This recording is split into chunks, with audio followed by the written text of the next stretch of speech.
Hidden within a lesser-known Florida city lies an enchanted hidden gem that many are yet to discover. This beautiful garden contains numerous wonders, ranging from carnivorous plants, hidden paths, to the captivating presence of beautiful wildlife. Built in 1929 and covering 250 acres, Buck Tower Gardens stands as one of Florida's most beautiful botanical gardens to this day. Constructed by Edward Buck and then later donated to the state, Mr. Buck aimed to create a sanctuary for both people and animals alike. Today, this wondrous place comprises not only the entire renovated garden, but also the iconic tower, famously known as the Singing Tower, as well as a nearby mansion called El Retiro. Today, me, Rizolzer, and my crew will embark on an adventure to explore this botanical garden and unravel its secrets.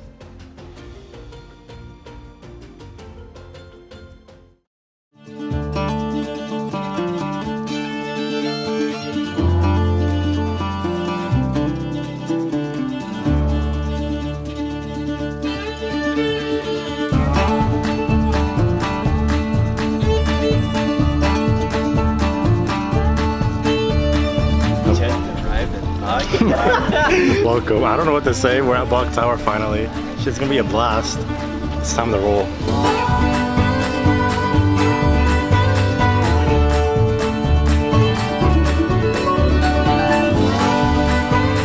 We didn't really grab a map on the way in. There's a map right here, but I'm not gonna take a picture because we don't need that. We're gonna go in blind. Let's go. I'm taking a picture, bro. After exploring the already beautiful Welcome Center, we followed the main path leading deeper into the jungle, guiding us towards our first stop, the Wetland Boardwalk. Home of the carnivorous plants, we were met by many different species.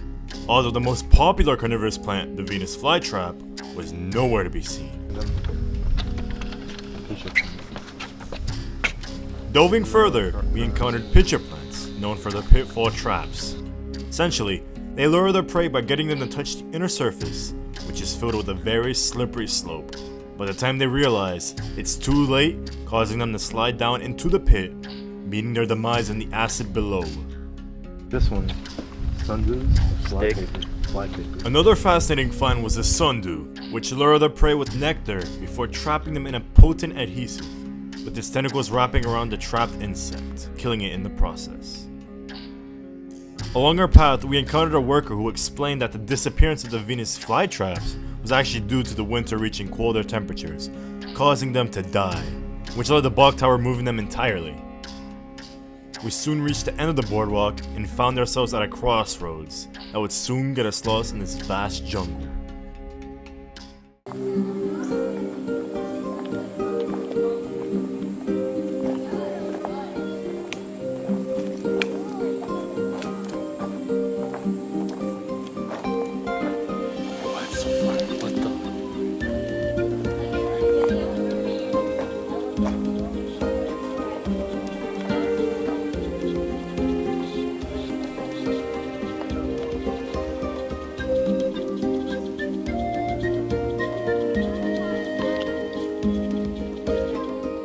After many turns, secret passageways, and wildlife, we encountered our second stop on our adventure in the outskirts of the mansion, El Retiro. Spanning over 20 rooms and built in the 1930s, this mansion was built as a retreat for Charles Austin Buck, and we're about to be given an exclusive look inside.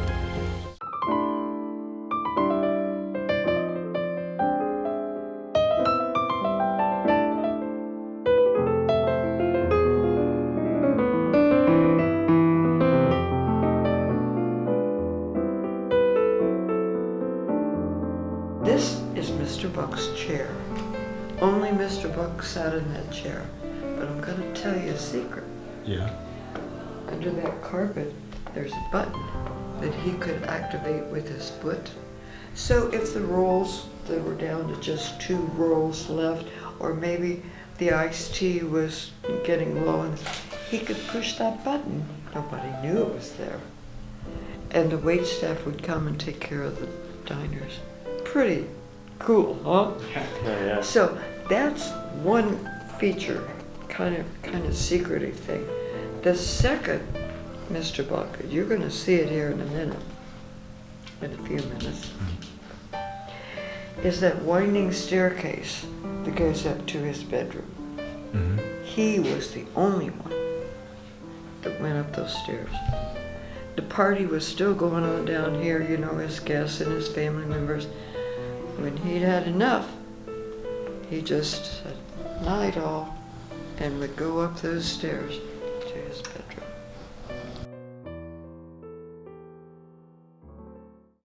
Upon our exit, we were amazed by the many rooms and intricate layers the mansion actually had, and continued our journey down the path. Continuing our adventure, we went deeper down the trails, and were soon met with this surprise. Consisting of 9 rooms, the Singing Tower stands as the tallest and most iconic part of this whole garden, and it is fascinating.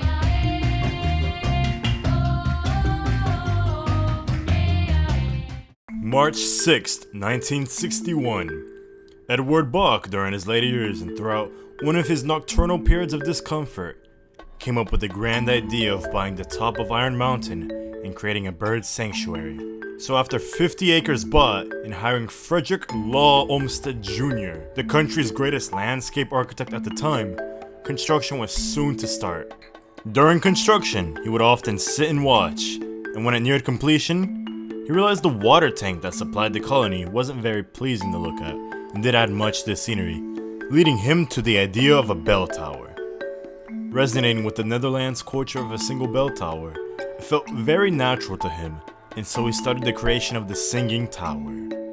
His purpose for the property was to be a place of comfort for the human spirit and the birds, and not for shows or demonstrations. He wanted the public to come and view the natural beauty and the music of the bells.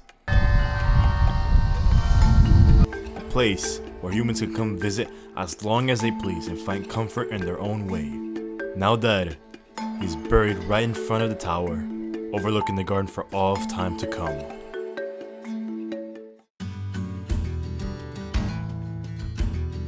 After hours of exploring, pictures, and having fun, we decided it was time to depart.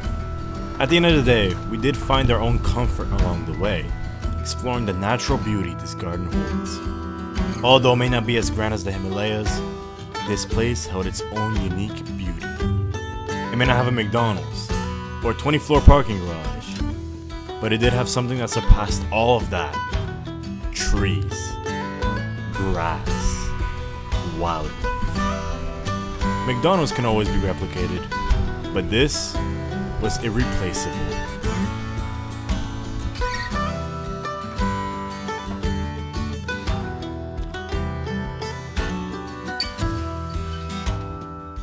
You know what would be good right there?